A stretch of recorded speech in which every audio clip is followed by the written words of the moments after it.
this time, okay, you were called by God for a definite purpose. That's why God wants to supply everything that you need. Amen. He wanted you to be filled with the knowledge of His Word. Amen. He wanted you to have an understanding, discretion. He wanted you to be filled with His wisdom. Amen. Wisdom is knowing the difference, amen? The difference of right and wrong, the difference in people, the difference in places, the difference in a countenance, the difference in dealing with somebody else, the difference in knowing which is which, the difference in operating in the timing of God. Are you with me? Amen? God wanted you first to be filled with His wisdom. So that when God will bless you, you may not lose your blessing. Because you know what to do with the blessing of God. Come on! Let's sing! Palakpakan natin ang Panginoon! The purpose why God wanted you to be blessed so that you could serve Him without limits. Amen. It's not for your own self alone. Amen? But as you serve God, what will God do to your life? He will keep blessing you because God, when He blesses more. Amen. You know, God blesses more. God bless us more. God did not just bless you yesterday or last week. He wants to bless you now. Amen. He wants to bless you again. God is again preparing, amen?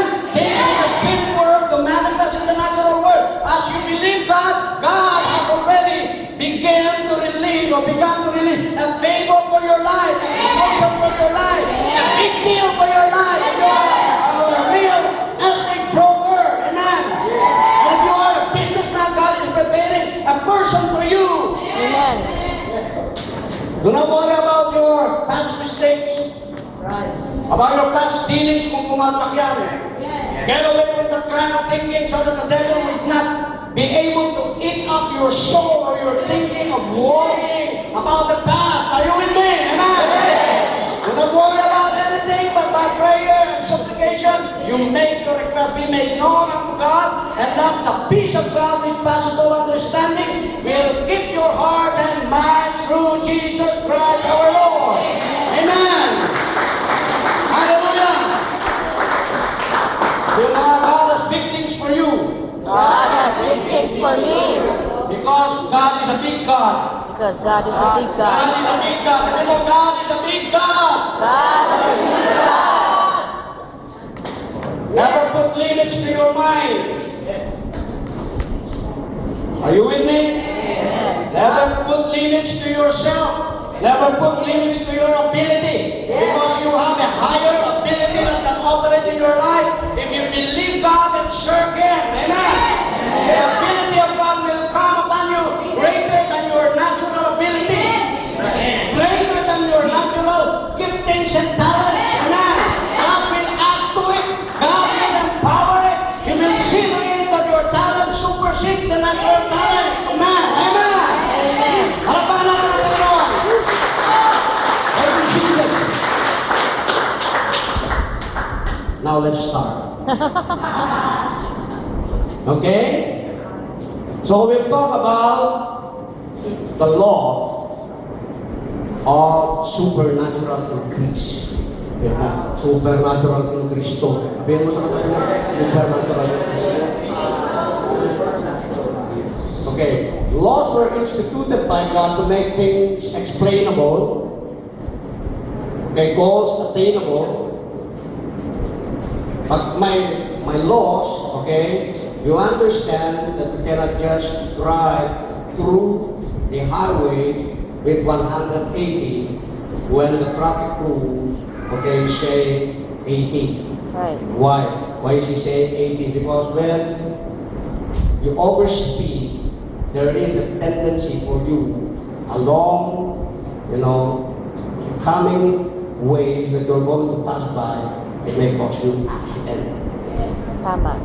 So the law is explaining to you how to be able to keep your life in good shape.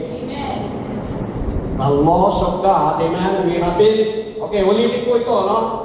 We have been redeemed from the curse of the law. the curse of the law? Death. The law of sin and death in Romans 8:2. The Bible says the law of the Spirit of... Okay, let's make it a little bit slower. Okay, are you getting what I'm saying? Amen. A little bit slower, okay. If I'm going faster, you say, okay, that means to say I will slow down. Amen ba? Okay, Romans 8:2. For the law of the Spirit of life in Christ Jesus has made me free from the law of sin and death. That means to say, if you were formerly imprisoned by your sin, that can cause death unto your life, death in your finances, death in your body, death in your thinking, death in your creativity, come on. Amen. That means to say, you have been delivered from that, you have a new life. The Bible says, if any man be in Christ, he is a new creation. All things are passed away, behold, all things have become new. Amen. If you're thinking that you're not right with God, you can become right with God. How? The Bible says, 2 Corinthians 5:21, He who knew no sin, who's He? Jesus, became sin. Siya naging kasalanan so that you might become the righteousness of God in Christ Jesus. What is righteousness? Righteousness is right standing with God, without anything that you have paid towards God for you to be able to be acceptable unto Him. Amen. You did not pay for your salvation. You did not give God anything. You just received His offer to confess Jesus Christ as your personal Lord and Savior. You have believed in your heart that God raised Him from the dead, and now you are saved. Amen. But therefore, now that you are saved, God has basic laws for His kingdom living. Amen. He has a basic law for us to follow. What are those basic laws? There is a law, amen, that God has placed in the Bible. Amen. And if you follow those laws of prosperity, you would be able to enjoy the good life and a prosperous life. Amen. Amen. Pagpahan na natin ang Panginoon. I don't know why a lot of people hear so much prosperity. When you talk about prosperity, people are saying, what is pastor preaching? Why does not he have preach about humility, about patience, about endurance? You have been patient. You have been enduring your life too long. You know what? If people are you take people always to endure and endure and endure without having a relief from their enduring. Always endure, brother, endure. At hindi mo binibigyan ng pag-asa, mamamatay na yun. The person will die easily.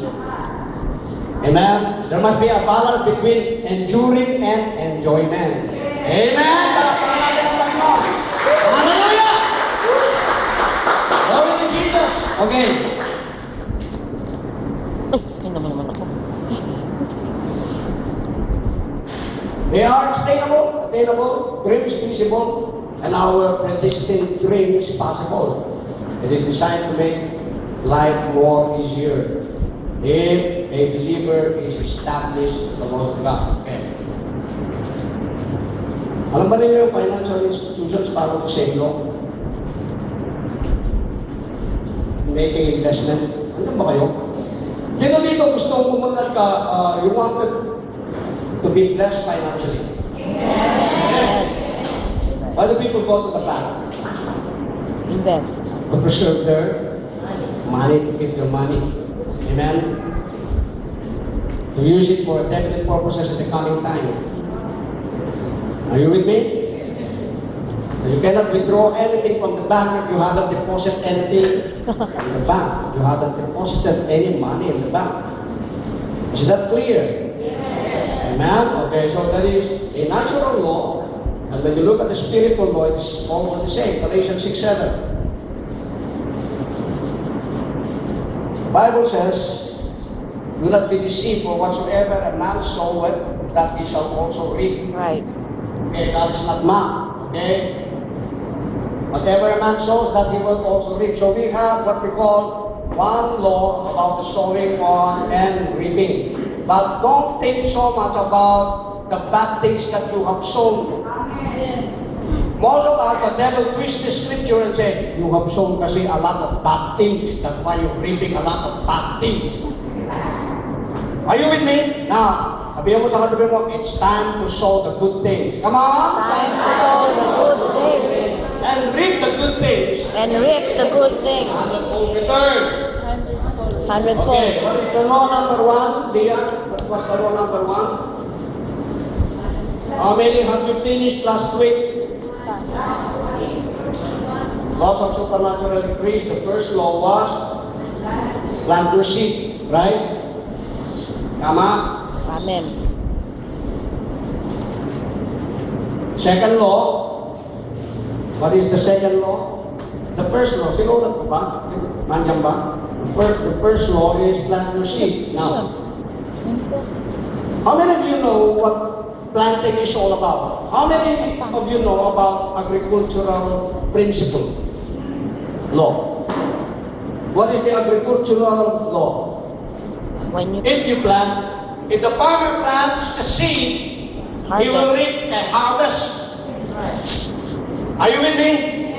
Now, lahat ng tao operates in this principle, whether you believe it or whether you do not believe it. Anything that you're having in your life today, whether it's good or whether bad, it came from someone else. It came from the seed that we have sown from the past. Are you with me? Now let's go to the seed. What is a seed?